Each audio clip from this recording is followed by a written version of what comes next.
세상이 참 불공평하지 않습니까? 부잣집에 태어난 사람들은 아버지 덕 보고 살고, 가난한 집에 태어난 사람은 늘 쫄리면서, 늘 허덕대면서 이렇게 세상은 돌아가고 있습니다. 근데 제가 지난주에 또 살면서 그런 생각했습니다. 진짜 세상이 공평하다. 저와 여러분들은 우리 힘으로 살지 않고 지금 하나님의 은혜로 살고 있지 않습니까? 그죠? 여러분 그거가 느껴지세요? 진짜죠? 아니 저는 정말 제 일생에서 그렇고 제 삶에서 정말 이게 하나님의 손이라는 게 정말 내 삶에서 역사하는구나 이거를 정말 느끼면서 정말 세상이 공평하지 않구나. 근데 감사한 것은 부잣집 아들은 아무나 될 수 없어요. 타고나야 되지만 정말 이 하나님의 은혜는 아무나 누릴 수 있지 않습니까? 누구든지 원하면 정말 하나님께서 이 모든 문을 오픈해 놓으셨기 때문에 누구든지 원하는 사람들은 이 하나님의 은혜 가운데 살아갈 수 있습니다. 우리가 비즈니스를 해도 세상 사람들은 믿는 게 내 실력 아니에요, 그죠? 내가 어떻게 하면 이 비즈니스를 내 실력으로 어떻게 할까 정말 고심하면서 이렇게 만들어 가는데, 우리 그리스도인들은 그것도 그거지만 하나님의 은혜가 기본적으로 깔려 있잖아요, 그죠? 그래서 그런 은혜 가운데 우리가 살아간다는 게 얼마나 감사한지 모르겠습니다. 여러분들 혹시 그런 은혜가 주일날만 임하고 있다면 여러분 엄청난 손해를 보시는 겁니다. 이 시간만 하나님의 은혜가 임하는 시간이라고 생각한다면 엄청난 손해를 보고 계신 거죠. 우리의 내일 월요일의 삶에서 하루하루가 오늘 주일하고 똑같이 하나님의 은혜 가운데 사실 수 있기를 주님의 이름으로 축원드립니다. 하나님이 우리와 함께 하시면요 우리 삶이 달라져요. 진짜 그 뛰는 놈 위에 나는 놈 있다고 그러잖아요, 그죠? 우리는 그 위에 엎혀 나는 놈들입니다. 그 위에 엎혀 날아요. 왜? 하나님의 은혜가 우리를 안고 가시니까. 독수리가 자기 자식을 품고 이렇게 안아서 가듯이 하나님의 은혜가 저와 여러분들을 그렇게 품고 안아가고 있습니다. 그 은혜를 우리가 정말 마음껏 누렸으면 좋겠습니다. 여러분들이 오늘도 정말 좋은 결정, 좋은 선택을 잘 하셔서 이 자리에 지금 앉아 있는 겁니다. 그죠? 성경에도 보면 복과 저주가 있는데 네가 생명을 얻기 위해서 복을 택하라 이렇게 말씀하셨는데, 여러분들이 선택을 잘 하셨기 때문에 이 자리에 앉아 있어요. 그런데 문제는요, 앞으로도 우리에게 계속해서 선택의 길이 많이 남아있다는 겁니다. 그 선택의 길목에서마다 여러분들이 하나님의 은혜로 정말 복을, 생명을 잘 선택하실 수 있으시기를 바랍니다. 그런 의미에서 오늘 제가 여러분들에게 두 가지 아주 big question, 아주 큰 중요한 질문을 두 가지를 좀 하려고 합니다. 첫 번째, 여러분, 제가 설교를 하나님의 말씀을 여러분들에게 전해드릴 때 여러분, 제가 여러분이 듣고 싶은 말씀을 전하기를 원하십니까? 아니면 여러분이 꼭 들어야 될 말씀을 제가 전하기를 원하십니까? 금방 알아들으시네. 말이 비슷비슷해서 이게 좀 헷갈릴 텐데 다시 한번 질문드리면 여러분들은 여러분이 듣기 원하는 메시지를 듣기 원하세요? 아니면 여러분이 듣기 싫어도 꼭 들어야 될 메시지를 듣기를 원하십니까? 할렐루야. 다들 2번이라고 말씀하신 것 같아요. 맞습니까? 우리가 정말 인간적인 어떤 생각으로는 내가 듣기 원하는, 진짜 내 마음을 좀 이렇게 녹여주고 혹은 내 귀를 좀 달콤하게 해주고 이런 말씀을 우리가 듣기를 참 원합니다. 그러나 그런 말씀만 들으면 우리 망해요. 그렇죠? 선생님한테 공부하기 싫으니까 맨날 옛날에 여러분들 그러셨죠. 첫사랑 얘기해 주세요. 뭐 맨날 그랬죠, 그죠? 근데 공부하기 싫을 때 첫사랑 얘기 듣는 게 얼마나 정말 달콤하고 좋습니까? 그런데 학생들이 공부는 안 하고 맨날 그런 얘기 들으면 결국은 망합니다. 내가 좋아하는 반찬이 따로 있습니다. 주구장창 그 반찬만 먹어보세요. 어떻게 되겠습니까? 몸이 망가지게 돼 있습니다. 그런 것처럼 저와 여러분들이 잘 선택하셔야 돼요. 난 뭘 선택할 것인가? 나는 내가 좋아하는 메시지를 향해서 귀를 기울일 것인가? 아니면 내가 꼭 들어야 될, 때로 정말 딱딱한 음식을 먹는 것 같고 정말 쓴 뿌리를 씹는 것 같은 그러한 메시지지만 나에게 꼭 필요한 메시지를 내가 듣기를, 여러분들이 두 번째를 선택하실 수 있기를 주님의 이름으로 축원드립니다. 고로 여러분들은 저를 위해서 기도해 주셔야 돼요. 왜냐하면 제가 맨날 갈등하거든요. 말씀을 준비하면서 성도들을 기쁘게 해드려야 될 텐데 이런 중압감이 저에게 또 있고, 그죠? 이런 말씀을 전하면 또 시험에 들 텐데, 또 누가 와서 또 컴플레인하는 사람이 있을 텐데, 그런 또 중압감에 시달리고 있습니다. 그런데 제가 용기를 잃지 않고 여러분들을 기쁘게 드리는 그 말씀보다는 성경에서 그대로 하고 있는, 여러분 성경 말씀을 잘 읽어보세요. 여러분을 기쁘게 하는 내용이 많습니까? 여러분을 책망하는 내용이 많습니까? 솔직히 우리 양심에 발을 얹고 한번 생각해 봅시다. 성경을 보면요, 우리 인간들이 죄인인지라 우리를 책망하고 꾸짖고 잘못했다고 지적하는 말씀이 훨씬 더 많습니다. 제가 볼 땐 그래요. 그리고 그로 인해서 감사하는 말씀, 하나님을 찬양하는 말씀, 그런 말씀이지 우리의 귀를 정말 달콤하게 해주는 그런 말씀이 그렇게 많지 않아요.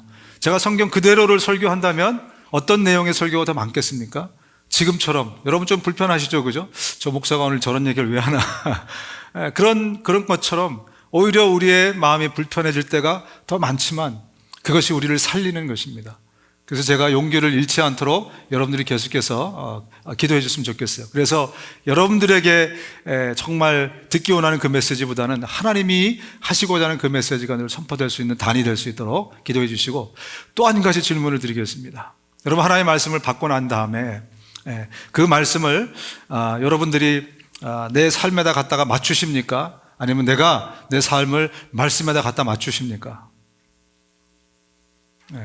다시 말씀드리겠습니다.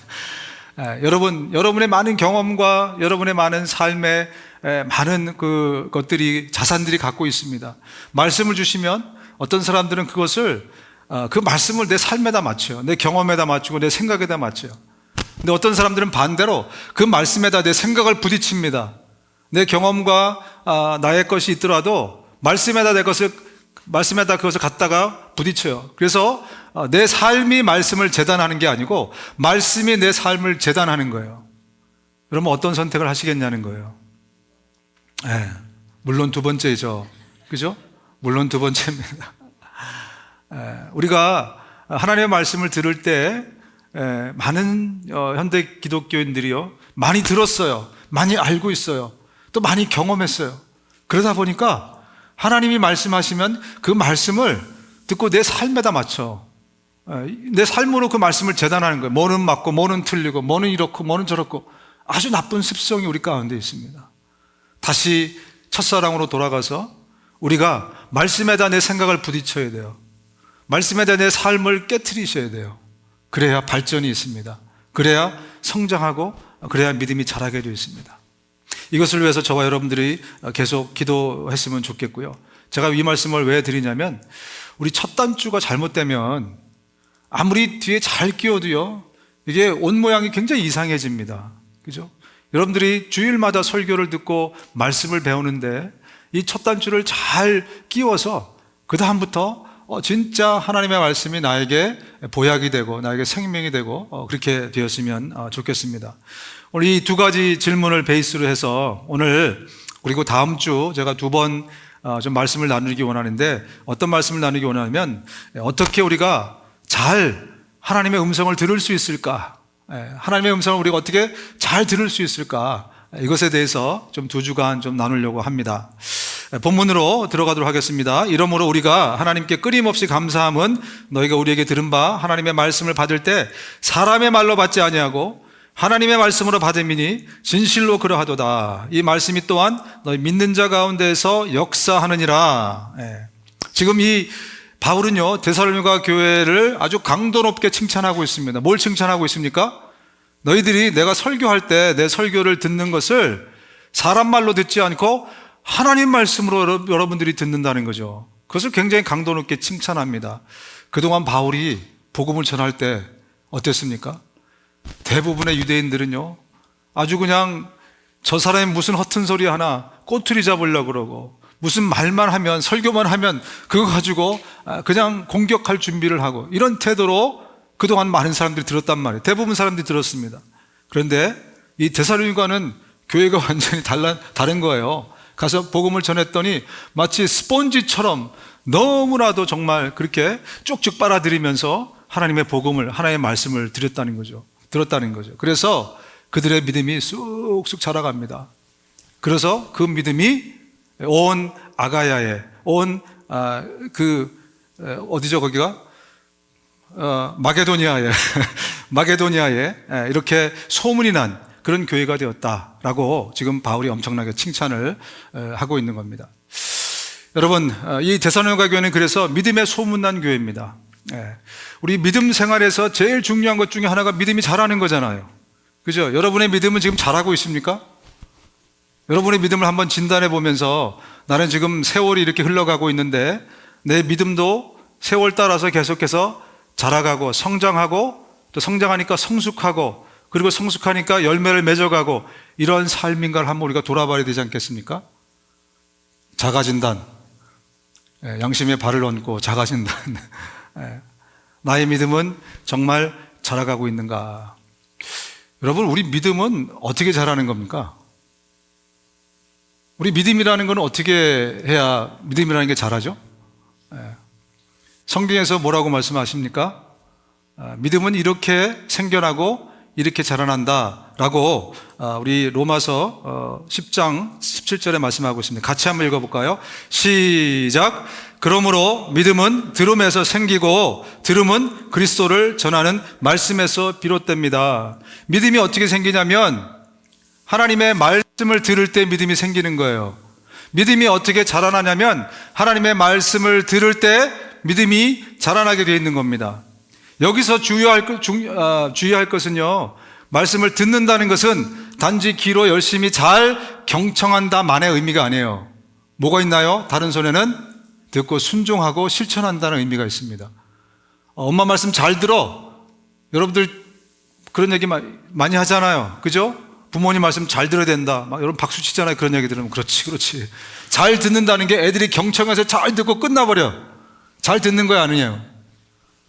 잘 듣는 거 아니죠. 기만하는 거죠. 그것은 기만하는 거. 그죠? 엄마 말씀을 아주 주의 깊게 잘 듣고 끝내버려. 엄마가 말씀 잘 들으라고 그랬잖아요. 그렇게 끝내버리면 엄마를 기만하는 겁니다.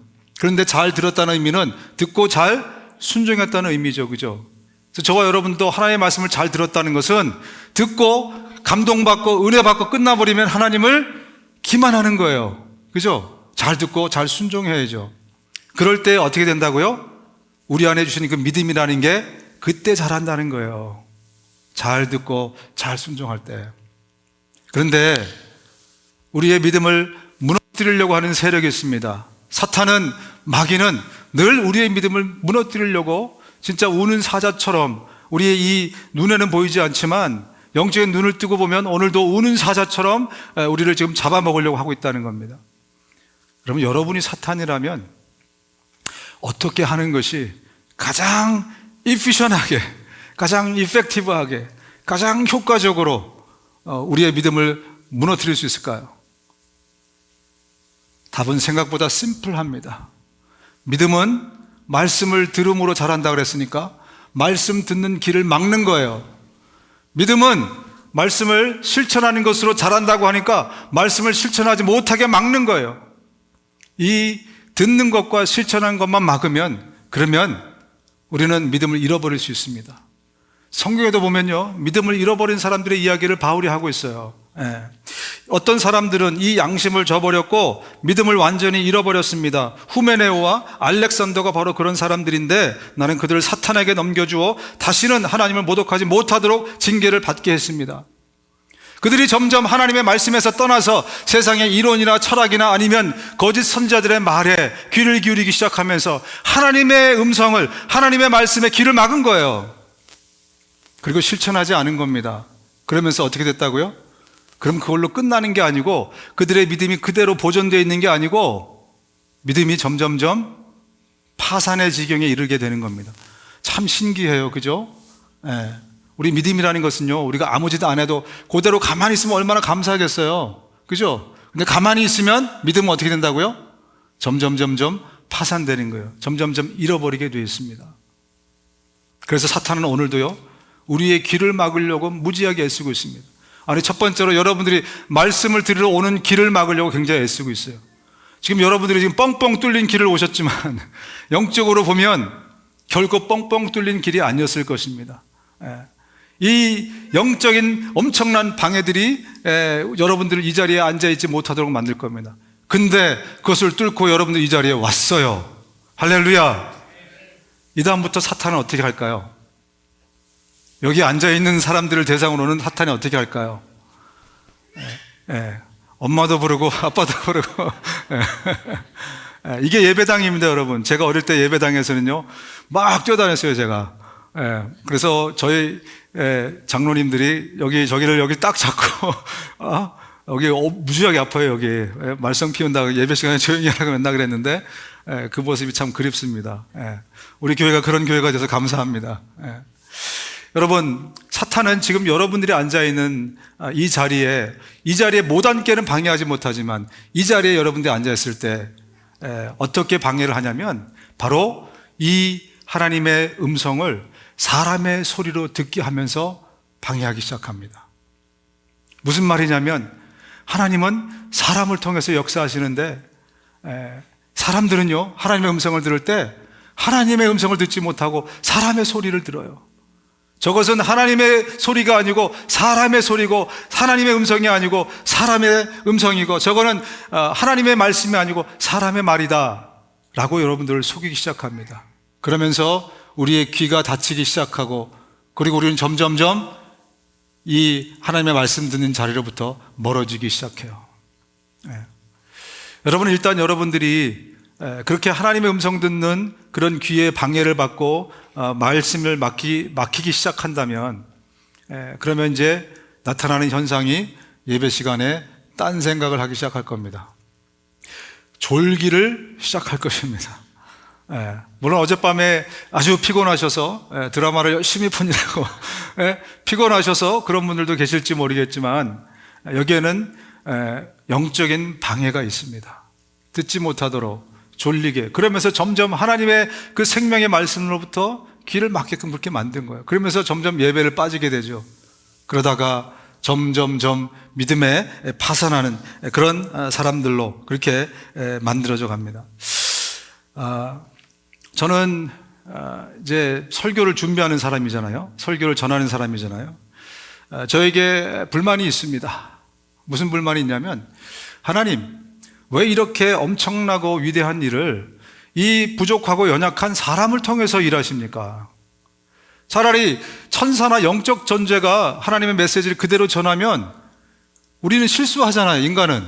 그죠? 이 인간이라는 필터를 한번 통해오면 더 좋아지기보다는 더 나빠질 거 아닙니까? 어쨌든. 그죠? 천사가 하면 얼마나 좋겠습니까? 이런 어떤 불만이 있어요. 그런데 어느 날 제가 말씀을 보면서 또 하나님이 그게 아니구나 라는 생각을 좀 갖게 하셨습니다. 말씀을 보는데 누가복음 19장 40절입니다. 그러나 예수께서 대답하셨다. 내가 너희에게 말한다. 이 사람들이 잠잠하면 돌들이 소리를 칠 것이다. 돌들이 소리를 칠 것이다. 바로 이 말씀이었어요. 이 말씀의 배경은 어떤 거냐면, 예수님이 십자가를 지시기 위해서 예루살렘 성전으로 올라가실 때 나귀를 타고 들어가시지 않습니까? 그죠? 그때 사람들이, 환호하는 인파들이 모여서 호산나 호산나 나의 구주여 나를 구원하소서 하면서 예수님을 막 반기면서 막 그 나무들을 깔고 막 그렇게 해서 예수님을 영접합니다. 그랬더니 거기에 섞여 있던 바리새인들이 뭐라고 하냐면, 저 사람들 입 좀 다물게 하라. 예수님한테 이렇게 말한 거예요. 저 사람들 감히 어떻게 하나님 당신을 메시아라고 하느냐 하면서 입을 닫게 하라. 그랬더니 예수님이 하신 말씀이 이겁니다. 만약 저 사람들이 입을 닫으면, 그러면 하나님이 돌들을 통해서 소리치게 할 것이다. 여러분, 그렇습니다. 하나님은요, 이 세상에 인간뿐만이 아니라 그 어떤 피조물을 통해서라도 하나님의 말씀을 대언할 수 있게 하실 수 있는 분이십니다. 그런데 하필 하나님의 형상을 닮았다는 이유로, 우리를 사랑한다는 이유로 우리 연약하고 흠 많은 인간을 쓰시는 겁니다. 오히려 감사해야 될 일이죠. 저뿐만이 아니라 여러분들이 감사하셔야 돼요. 왜냐하면 여러분들을 통해서 그 복음이, 여러분들을 통해서 이 하나님의 생명의 말씀이 제가 전하듯이 똑같이 전해질 것이기 때문에 그래요. 이것은 우리에게 주신 축복이고 은혜입니다. 얼마나 큰 특권인지 몰라요. 돌들을 통해서도 하실 수 있는데 흠 많은 저와 여러분들을 통해서 주의 생명의 말씀을 전한다는 것. 그래서 저와 여러분들은 앞으로도 연약하지만 부족하지만 사람을 통해서 하나님의 온전하고 완전한 말씀을 듣게 되실 겁니다. 그러면서 우리의 믿음을 그것을 통해서 자라게 하고 성장하게 하고 열매를 맺게 될 것입니다. 그래서 저와 여러분들의 이제 남은 숙제는 뭐냐면, 우리가 어떻게 하면 사람이 말씀을 전할 때, 하나님의 말씀을 전할 때 그것을 하나님의 음성으로 들을 것이냐, 사람의 소리가 아니라 하나님의 음성으로 그것을 들을 것이냐, 이게 저와 여러분들에게 남겨진 그런 그 숙제입니다. 여러분, 우리가 어떻게 해야 이 연약한, 부족한, 흠 많은 사람이 하나님의 그 온전하신 생명의 말씀을 대언할 때 그 말씀을 온전히 우리가 들을 수 있을까? 첫 번째로, 여러분, 우리 인간과 인간 사이에도요, 내가 상대방의 얘기를 제대로 알아듣고 잘 들으려면 몸이 가까워야 되고 마음이 가까워야 됩니다. 이해하시죠? 그죠? 내가 누구 얘기를 들으려면 일단 몸이 가까워야 돼요. 그죠? 그 다음에 마음의 거리가 가까워야 그 사람의 말을 곡해하지 않고 오해하지 않고 들을 수 있습니다. 그런데 몸이 가까워도 마음의 거리가 먼 사람의 얘기는요, 이상하게 들려요. 그 경험해 보셨죠? 저 인간이 나를 지금 조롱하나? 그죠? 왜 뜬금없이 저런 말, 그 사람은 단순하게 칭찬을 했는데 마음의 거리가 멀면 상대방이 곡해를 하면서 해석을 해요. 왜 나한테 이런 소리를 하지? 돈이 필요한가? 라든지, 아니 뭔가 나한테 아쉬운 게, 잘못한 게 있나? 라든지. 여러분, 하나님과도 마찬가지입니다. 저와 여러분들이 하나님의 음성을 제대로 클리어하게 똑바로 듣기 원하신다면 제일 먼저 우리가 봐야 될 것은 하나님과의 거리입니다. 나는 얼마나 하나님과 친밀하게 함께 살아가고 있는가? 나는 하나님하고 얼마나 친밀한가? 하나님과의 친밀함이 깨지면 모든 게 깨지는 겁니다. 여러분, 영성이 좋다는 말이 뭡니까? 성경 말씀을 많이 잘 알고 있다는 말인가요? 잘 외우고 있다는 말씀인가요? 뭐가 영성이 깊다는 겁니까, 여러분? 영성이 깊다는 것을 한마디로 말씀드리면 하나님과의 친밀도가 가깝고 깊다는 얘기예요. 그게 영성이 깊다는 얘기입니다. 반대로 하나님과의 거리가 멀어지면요, 영성이 사라져요. 그래서 무감각해집니다. 그래서 하나님의 음성이 들리지 않기 시작해요. 하나님의 음성을 들을 수가 없는 그런 상태로 우리가 가게 되어 있습니다. 여러분, 우리 모두는 정말 하나님의 음성을 듣기를 사모합니다. 여러분, 하나님의 음성을 이 귀로, 이 귀 있잖아요. 이거 피지컬 이걸 이열로 들어보신 분 계세요? 안 계시군요. 저도 못 들어봤어요. 왜냐하면 하나님은 하나님의 방법으로 이런 연약한 중간에 이물질이 낄 수 있는 방법으로 이야기하시기보다는 영으로 이야기하시기 때문에 오히려 우리의 마음이 훨씬 더 클리어하게 하나님의 말씀을 들을 수 있도록 우리의 영에게 말씀하시기 때문에 아마 이 귀로는 잘 못 들어보셨을 겁니다. 그럼에도 불구하고 어떤 모양이든지 간에 이걸로 듣든지 뭘로 듣든지 우리는 하나님의 음성을 듣기를 정말 사모합니다. 왜 그렇습니까? 하나님의 음성을 들으면요, 피조물이 하나님의 음성을 들으면 생명이 넘쳐나게 돼 있어요. 그게 특징입니다. 피조물이 하나님의 음성을 들으면요, 우리 안에 생명이 가득 차오르고요, 우리 안에 기쁨이 가득 차오르고, 그러면서 우리 안에 모든 것이 회복되는 놀라운 일이 생겨납니다. 왜? 하나님은 하나님의 말로 생명을 창조하셨어요. 생명의 근원이 하나님이시기 때문에, 또 그 말로 생명을 전달하시는 분이기 때문에 저와 여러분들 하나님의 말씀, 하나님의 말을 듣는 순간 우리 안에 생명이, 기쁨이, 세상에 줄 수 없는 어떤 안식이, 평안이 우리 안에서 넘쳐나는 거예요. 그러니까 우리가 그 생명 듣기를, 그 하나님의 음성 듣기를 사모하는 겁니다. 그런데 말입니다, 오직 한 케이스, 우리가 하나님의 음성을 말씀 듣는 것을 거부할 때가 있어요. 기억나세요? 언제였는지? 네, 죄 지을 때입니다. 아담이 그랬어요. 아담이 죄를 짓자마자 아담의 삶에서 나타난 현상은 하나님의 음성을 피해서 숨은 겁니다. 하나님이 찾아와서 숨었으니까 부르잖아요. 아담아, 네가 어디 있느냐? 하나님이 찾으십니다. 왜? 숨었어요. 하나님을 피해간 거예요. 하나님의 음성을 거부하는 겁니다. 아담이 대답하였다. 당신께서 동산을 거니시는 소리를 듣고 알몸을 드러내기가 두려워서 숨었습니다. 사실 두려워서 숨은 거예요. 알몸도 있었겠지만 사실은 그의 마음에 두려움 때문에 숨은 겁니다. 왜? 하나님의 말씀은 생명인데, 기쁨인데, 하나님의 말씀은 은혜인데 왜 숨었을까요? 왜냐하면 죄가 하나님과 우리 사이를 멀리 떨어뜨려 놓기 때문에 그래요. 죄 때문에 그렇습니다. 죄가 생기면 하나님의 음성은 더 이상 생명의 기쁨의 소리가 아니라 하나님의 소리는 그 다음부터 채찍의 소리예요. 책망의 소리입니다. 우리가 죄를 갖고 있으면 더 이상 하나님의 음성은 달콤한 소리로 들리지 않을 겁니다. 죄 때문에 바로 하나님의 채찍을 때리시는 책망하는 소리가 무서운 소리로 저와 여러분 가운데 들리게 될 것이기 때문에 그래요. 그래서 이사야서는 이렇게 말씀하고 있습니다. 오직 너희 죄악이 너희와 너희 하나님 사이를 갈라놓았고 너희의 죄 때문에 주님께서 너희에게서 얼굴을 돌리셔서 너희의 말을 듣지 않으실 뿐이다. 뭐 때문에? 죄 때문에 하나님 음성이 안 들린다는 거예요. 왜? 죄 때문에 멀어졌으니까. 죄를 갖고 있어서 하나님과의 관계가 깨져버린 것입니다. 여러분, 우리 가운데 아직 예수님을 모르는 분도 계실 겁니다. 죄가 우리 가운데 있기 때문에 하나님의 음성을 들을 수 없는 거예요. 그래서 성경을 말씀하는 겁니다. 당신이 죄인인 것을 인정하고 고백하십시오. 당신은 죄를 지어서 죄인이 아니고 죄인으로 이 땅에 태어났어요. 그렇기 때문에 자연스럽게 죄 짓고 살아가는 죄인입니다. 그것을 인정하십시오. 예수 그리스도가 당신의 그 죄값을 아담 때문에 내가 죄인이 된 것처럼 두 번째 아담 예수 그리스도가 십자가를 통해서 그 죄를 대신 감당해 주셨어요. 쉽게 말하면 나랑 상의 없이 나도 모르는 사이에 뭐가 왔다 갔다 했어요 지금. 그죠? 나도 모르는 사이에 내가 죄인이 돼 있어. 태어나 보니까 죄인이에요. 근데 또 태어나 보니까 그 죄를 예수 그리스도가 대신 감당해 주셨대요. 이 사실을 믿고 그리고 인정하고 네 죄를, 그래서 죄 짓고 살아가는 네 죄를 주님 앞에 내어놓고 회개하면, 그러면 모든 죄를 다 사해 주시겠다는 거예요. 하나님과 다시 관계하고 회복하고 하나님과 다시 교류할 수 있도록 그렇게 예수 그리스도가 이미 만들어 주셨다는 겁니다.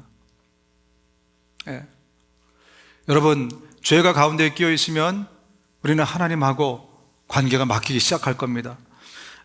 바로 너희의 모든 죄악이 이러한 것들을 누리지 못하게 하였고 너희의 온갖 범죄가 그 좋은 것들을 가로막아서 너에게 이르지 못하게 하였다. 예레미야서는 뭐라고 말씀하냐면 바로 그 죄 때문에 하나님 주시는 놀라운 은혜를 너희들이 지금 다 누리지 못한다는 겁니다.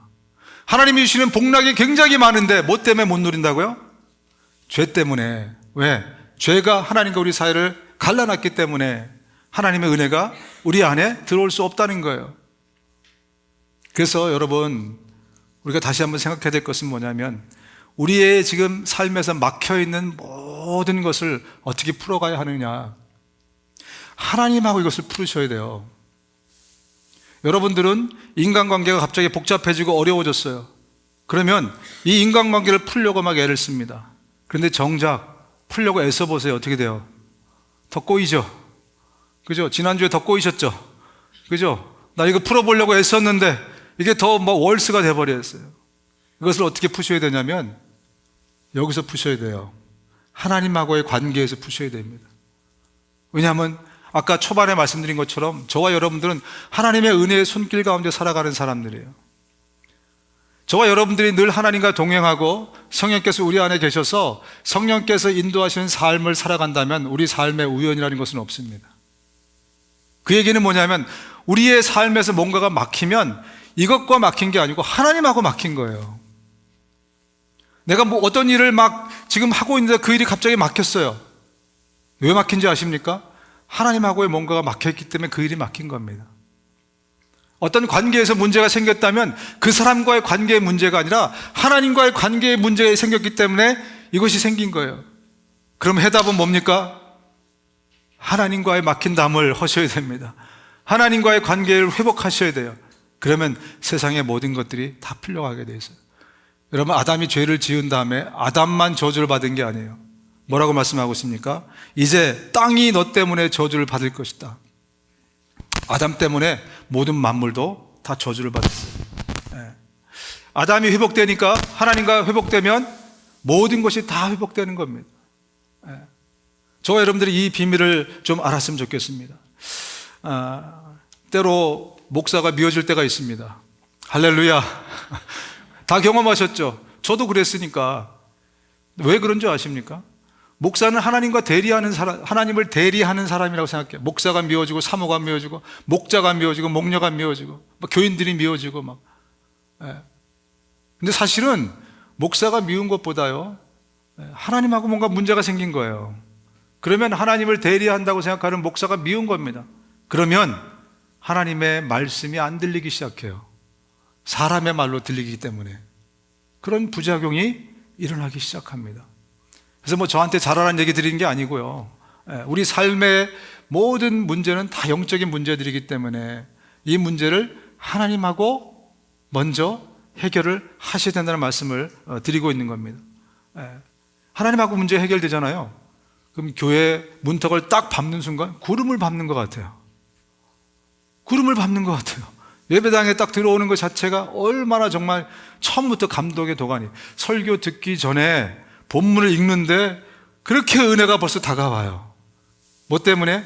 하나님과의 소통이 원활하게 되면, 하나님과의 소통이 뚫리면 모든 문제가 그렇게 풀어지는 겁니다. 그래서 저와 여러분들이 이 비밀을 알고 신앙생활을 했으면 좋겠습니다.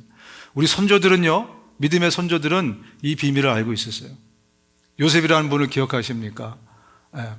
요셉이 굉장히 잘생겼대요. 굉장히 꽃미남에다가 아주 그냥 근육질의 멋진 남자였던 것 같아요.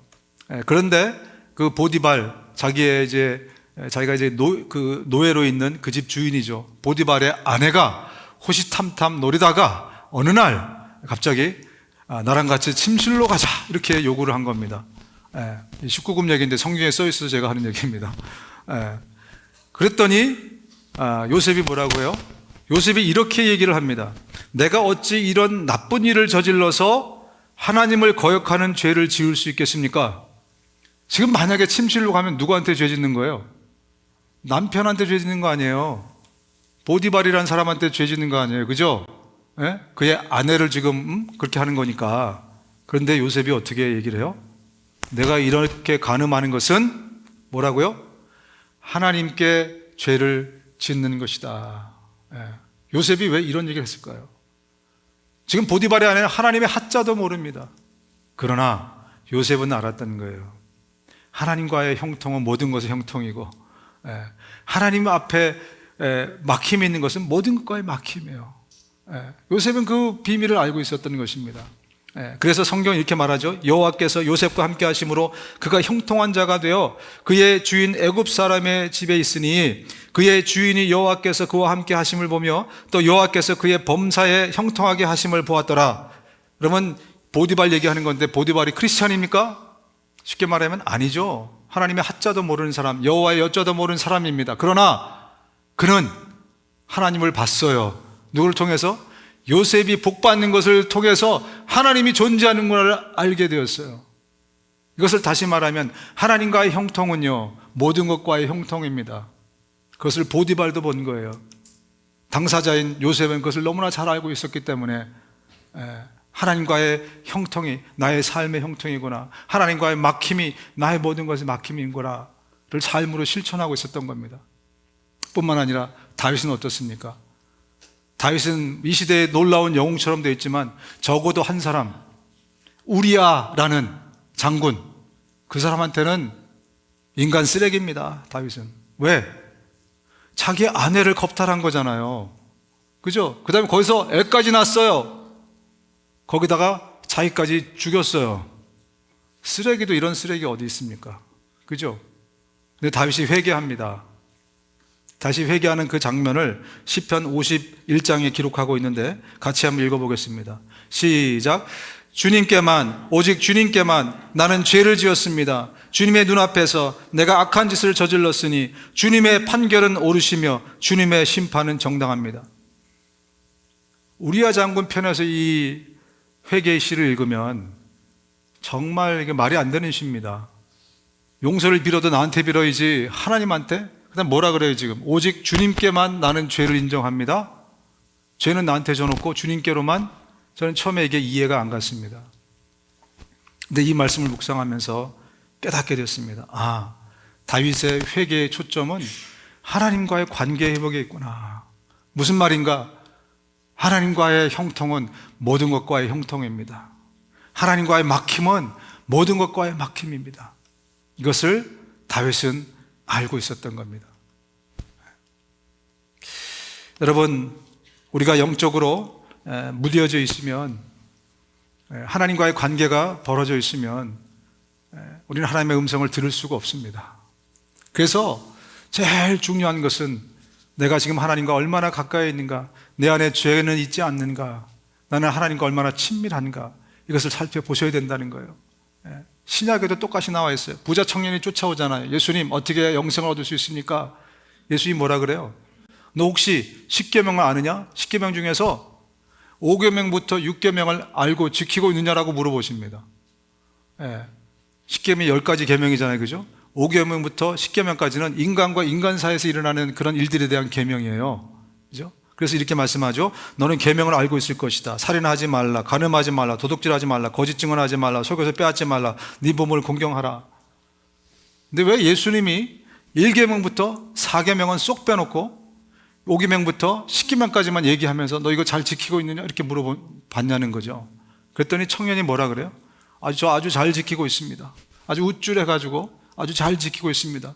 이렇게 예수님한테 말씀했어요. 그랬더니 예수님이 뭐라 그러세요? 대뜸 너 가지고 있는 전 재산을 다 팔아서 다 가난한 사람한테 나눠주고 그리고 나를 쫓으라는 거예요. 그랬더니 이 청년의 반응이 이렇습니다. 그러나 그는 이 말씀 때문에 울상을 짓고 근심하면서 떠나갔다. 그에게는 재산이 많았기 때문이다. 예수님은 보신 겁니다. 지금 1계명부터 4계명을 그가 어기고 있다는 것을. 그가 섬기고 있는 것은 하나님이 아니었어요. 뭐였죠? 돈을, 재물을 섬기고 있었던 거예요. 하나님과의 관계가 없는 사람이었던 거예요. 예수님이 말씀하신 겁니다. 너는 나를 쫓아서 하나님과의 관계를 회복해야 된다. 네가 섬기고 있는 우상을 다 내려놓고 나를 쫓아와라. 그리고 하나님과의 관계를 회복하면 네가 진정한 부자가 될 수 있을 것이다. 진정한 행복을 찾을 수 있을 것이다. 여러분, 그렇습니다. 아직까지 하나님을 모르는 분이 계시다면 우리는 행복하기 위해 살고 있잖아요. 그죠? 뭐가 됐든지 간에 결론은 행복해지기를 우리가 원하지 않습니까? 그렇다면 하나님과의 관계를 회복하셔야 돼요. 우리 안에는 죄 문제를 해결하고 하나님하고 관계를 회복하게 되면, 그러면 우리의 삶에 형통이라는 것이 생겨나기 시작합니다. 우리 삶에 내 힘으로 살아가지 않고 하나님의 은혜로 보너스로 사는 그런 놀라운 일들을 경험하며 살게 될 겁니다. 우리 주변에 예수 믿는 사람들이 여러분에게 하는 그 간증이라는 것이 거짓말이 아니고요, 거짓말 같지만 실제 있는 일입니다. 왜 거짓말같이 느껴지세요? 노력은 이만큼 했는데 결론은 이만큼 얻었다 그러니까 거짓말처럼 느껴지잖아요. 사기처럼 느껴지잖아요. 그죠? 그게 진짜 사기인지 아니면 진짜 하나님께서 공짜로 은혜로 주신 건지, 여러분들 아마 의심이 되실 것입니다. 여러분들이 예수를 믿게 되는 순간 그것이 진짜임을 여러분들이 알게 되실 겁니다. 여러분, 이렇듯 1계명에서 4계명이 막히면, 하나님과의 관계가 막히면 하나님의 음성을 들을 수가 없습니다. 저와 여러분들의 삶의 모든 것에 이제 해결책을 하나님과의 관계 회복으로 잡으시고, 그리고 그것을 점검하시고 또 그것을 해결함으로 말미암아서 저와 여러분 인생에 늘 형통한 인생이 되실 수 있기를 주님의 여러분 축원드립니다. 또 한 가지, 여러분, 성령님의 역사를 신뢰하고 믿으셔야, 그래야 우리가 늘 하나님의 음성을 들을 수 있어요. 여러분, 지금 제가 설교를 하고 있는데 설교의 주제는 항상 뭐가 되어야 됩니까? 예수 그리스도. 우리 교인들은 다 알고 계실 텐데 왜 그렇죠? 설교의 텍스트는 이 성경이기 때문에 그래요. 그죠? 근데 이 성경의 주제는 뭐죠? 예수 그리스도. 그죠? 그것이 성경의 주제예요. 근데 제가 성경을 읽어놓고 주제를 딴 것으로 하면 이게 설교입니까? 강연입니까? 강연이죠. 근데 안타깝게도 우리 많은 그리스도인이라고 하는 사람들이 설교가 뭔지 잘 몰라요. 그래서 교회 와서 좋은 마음을 치유하는 강연을 듣기를 원해요. 여러분, 해님 스님을 찾아가십시오. 그런 분들은 성철 스님을 찾아가셔야지. 예? 교회는요, 설교라는 것은 강연이 아니고 바로 예수 그리스도가 누구신지, 그분이 무엇을 하셨는지, 우리가 어떻게 예수 그리스도를 위해서 살아야 되는지, 그것을 말하는 것, 전하는 것이 설교인 것이고, 그리고 그것이 하나님의 성경의 주제이고 말씀인 것입니다. 여러분, 성경은 누가 썼죠? 베드로가, 요한이, 바울이 아니라 성령께서 쓰셨습니다. 그 연약한 베드로라는 미디엄을 통해서, 그 연약한 바울이라는 인간을 통해서 성령께서 온전한, 완전한 하나님의 말씀을 기록하신 것이 성경이에요. 그래서 이 성경을 가장 잘 해석해 줄 수 있는 분이 성령님이신데, 성령님께서는 이 성경 해석을 또 사람을 통해서 하십니다. 연약한 인간을 통해서 또 이 하나님의 말씀을 전해주세요. 이제 예수님이 하늘로 승천하시면서 요한복음 16장에 성령께서 오실 것을 처음 말씀합니다. 내가 너에게 진실을 말하는데 내가 떠나가는 것이 너에게 유익하다. 내가 떠나가지 않으면 보혜사가 너에게 오지 않을 것이다. 그러나 내가 가면 보혜사를 너에게 보내주겠다. 우리 생각엔 예수님이 부활하신 다음에 이 땅에 계시면 더 좋을 것 같은데 예수님은 그게 아니래요. 예수님이 가셔야 성령께서, 예수님의 영이신 그분께서 오실 때 우리에게 훨씬 더 유익하다는 거예요. 뭐 때문에 유익한가? 성령께서 오시면 이런 일을 하신답니다. 그가 오시면 죄와 의와 심판에 대하여 세상의 잘못을 깨우칠 거예요. 세 가지를 말씀하고 있습니다. 죄와 의와 심판. 이게 무슨 말씀이냐면, 죄에 대해서 깨우친다 하면 세상 사람들이 나를 믿지 않기 때문이에요. 예수 그리스도를 믿지 않는 이유는 죄가 뭔지를 몰라서 그렇다는 건데, 성령께서 죄가 뭔지를 가르쳐 주신다는 겁니다. 그리고 네가 죄인이다 라는 것도 깨닫게 해주신다는 거예요. 이게 성령께서 하시는 아주 중요한 역할, 이것을 하기 위해서 성령께서 오신다는 거예요. 두 번째는 의에 대하여 깨우친다 하면 내가 아버지께로 가고 너희가 나를 더 이상 못 볼 것이며, 예수님이 아버지께로 가기 때문에 예수님이 누구신지를 설명해 줄 사람이 없어요. 누구신지를 만나게 해줄 사람이 없는데 바로 성령께서 예수가 누군지를 깨닫게 하고 만나게 해주시는 중요한 역할을 한다는 거예요. 그 다음 마지막 세 번째로는 심판에 대하여 깨우친다 하면 이 세상의 통치자가 심판을 받았기 때문이다. 이제 저와 여러분들은 마지막 날을 맞이하게 될 겁니다. 심판의 날이 아니라 상받는 날로 만들도록, 심판의 날을 준비하도록 도우실 분이 성령님이라는 거예요. 이 중요한 세 가지의 역할을 성령께서 하신다는 거예요. 그 얘기는 뭐냐면, 이것이 복음의 핵심 아니겠습니까, 여러분? 이 신약 성경의 핵심 아니겠습니까? 죄와 예수 그리스도, 그리고 심판을 준비하는 이 일들을 성령께서, 성경을 쓰신 성령께서 이것을 인간을 통해서 해석해 주면서 저와 여러분들의 삶을 이끌어 주시는 보혜사로 이 땅에 오셨다는 것입니다. 그렇다면 성경을 쓰신 분도 성령이시고, 누굴 통해서? 연약한 인간을 통해서. 또 성경을 가르치실 분도 성령이시고, 누구를 통해서? 흠 많은 인간을 통해서 성령께서 하신다는 거예요. 저와 여러분들이 성령님을 신뢰하지 못하면 우리는 늘 전해지는 말씀을 사람의 소리로 듣게 될 것입니다. 우리는 사람을 신뢰해서가 아니라 성령을 신뢰하기 때문에 사람 음성 뒤에 있는 하나님의 음성을 들을 수 있는 겁니다. 저와 여러분들이 이 귀를 가지시기를 바랍니다. 이 믿음을 가지시기 바랍니다. 그래서 여러분들이 사람이 전해주는 이 메시지를 듣고도 우리의 믿음이 자랄 수 있기를 바랍니다. 성장하고 무럭무럭 자라서 성숙하고 열매 맺는 우리 모두가 되었으면 좋겠습니다. 눈을 감으시겠습니다. 성령께서 이 땅에 오셨습니다. 여러분들이 성령을 내 마음에 받아들이는 방법은 예수 그리스도를 구주로 내 마음에 영접하는 것입니다. 이 기도를 따라 하시면서 여러분들이 예수님을 영접하시는 것입니다. 함께 이 기도를 따라 하시면서 예수님을 영접하겠습니다. 예수님, 내가 죄인으로 태어나 죄 짓고 살아가는 죄인인 것을 고백합니다. 나의 죄를 용서하여 주옵소서. 예수님이 내 죄를 대신해서 십자가에 죽으시고 부활하셔서 감사합니다. 내가 이제 예수님을 내 구세주요 인생의 주인으로 모시기 원합니다. 나를 불쌍히 여기셔서 내 마음에 들어오시옵소서. 이제 나를 다스려 주시고 하나님의 나라로 나를 인도해 주십시오. 예수님의 이름으로 기도합니다. 아멘. 아멘.